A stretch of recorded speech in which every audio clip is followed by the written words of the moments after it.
Tur kowe aja ngece karo kawula kaya ngene iki. Dume sampean duwe derajat pangkat, dume sampean duwe kelungguhan. Kowe ngece karo para kawula kaya Bagong ngene iki.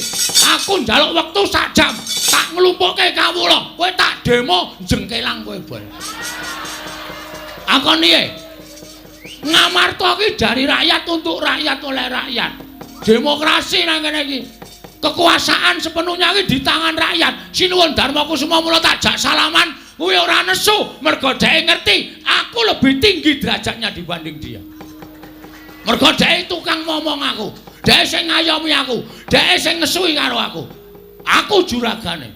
Sapa sing cilik gedene sungkur kadidane Baladewa? Menang boyong pustaka Jawas Meyang Jimat Limasada. Nek sampean nantang karo aku, oke, ora masalah. Semono go aku, Mas.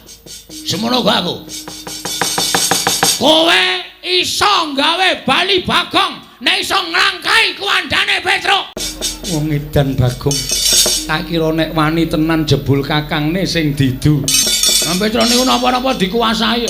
Wau disangoni Semar ya sing gawa Petruk. Dek jajan ya kula ming turan. Ora tak patekke. Lah iya lah saiki karepmu piye? Pokoke sinuwun ajeng maringake sinten kemawon monggo ning gandeng niki wis dadi gegeran kaya ngeten.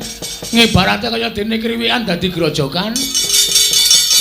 Petruk wis entuk mungsuh. Jane sing kula incer dudu Prabu Baladewa.